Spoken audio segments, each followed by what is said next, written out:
पहुंच नहीं पाए। मेरा अखिल भारतीय वाल्मीकि समाज विकास परिषद के माध्यम से भी और भारतीय वाल्मीकि धर्म समाज भावादश की राष्ट्रीय महिला अध्यक्ष होने के नाते भी, और मैं एक पार्टी की एससी डिपार्टमेंट जिला कांग्रेस कमेटी की जिला अध्यक्ष भी हूँ, उसके माध्यम से भी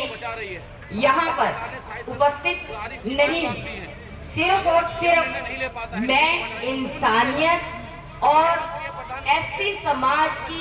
बेटी होने के नाते यहाँ पर अपनी और अपने संगठन की उपस्थिति दर्ज करवा रही हूँ। और मेरी सभी साथियों से,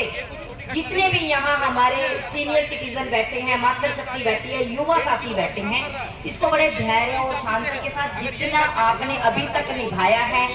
उम्मीद करते हैं कि जब तक हमें जस्टिस नहीं मिलता तब तक हम अपने देश में इसी अमन और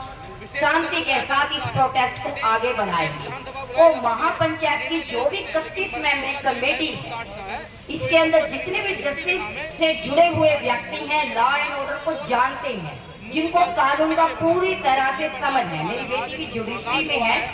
तो पूरी तरह से जितनी भी हमारी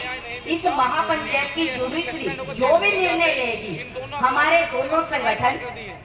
इसमें पूरी अपनी ईमानदारी के साथ हर एक कदम ताल के साथ मिलाते हुए आप लोगों के साथ चलेंगे। और जो भी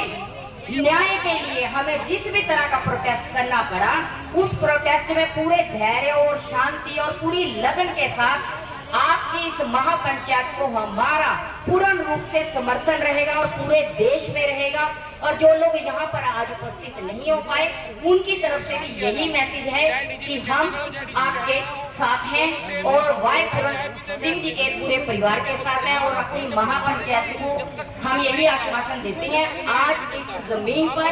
गुरु रविदास जी के मंदिर पर, और उम्मीद करती हूँ कि जितने भी बुद्धिजीवी लोग यहाँ पर उपस्थित हैं, वो भी हमारे युवा साथियों को यही समझाएंगे कि हमने धैर्य से इस लड़ाई को लड़ना है। जिस धैर्य से अमरीत जी आज बैठी हैं, मैं उनसे मिलके आई, 1 मिनट लूंगी, ज्यादा नहीं लूंगी, मैं उनसे मिलके आई तो उनकी आंखों में आंसू थे और उन्होंने एक बात कही कि मेरे पति की जो डेड बॉडी है वो पिछले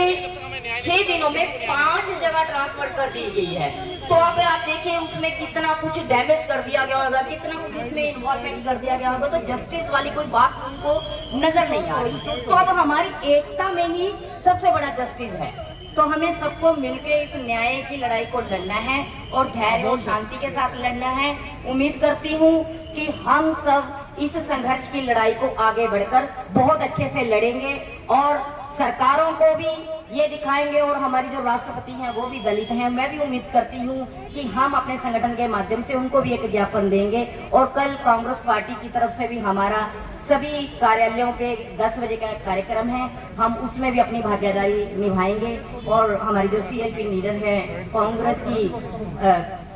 आपने कह दिया, मैं समझ सकती हूँ, बाकी वो सब कुछ पब्लिक में है। आप और राहुल गांधी जी ने भी हरियाणा के जितने भी कांग्रेस कमेटीज के डिपार्टमेंट्स हैं, युवा विंग है या हमारी जनरल बॉडी है, सबको यही कहा है कि वाई पूरन सिंह जी को न्याय दिलाने के लिए आप धरातल पे उतरें। और वो दलित हितैषी हैं,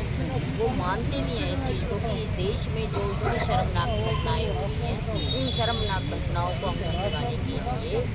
कांग्रेस का एक कार्यकर्ता आज जिम्मे स्तर पर बैठा है। बीजेपी पलटवार करती है कि अगर दलितों का स्वास्थ्य अधूरा होता है पश्चिम बंगाल में, केरल में, कांग्रेस शासित राज्यों में, तो वहाँ कांग्रेस अध्यक्ष कुछ नहीं बोलती हैं, वहाँ पर कोई कुछ नहीं बोलता। ऐसा नहीं है, मणिपुर भी कितना जला है, वहाँ पर बीजेपी नहीं गई है, ये भी सोचने वाली बात है। तो बीजेपी के अभी प्रदेश हरियाणा प्रदेश में भी वाल्मीकि समाज पे, दलित समाज पे बहुत सारे अत्याचार हुए हैं, तो वहाँ पर कोई ऐसा हमारा मंत्री या हमारे जो समाज के कुछ लोग बैठे हैं सरकार में, वो भी कुछ नहीं बोल रहे हैं, आज वो भी साइलेंट हैं।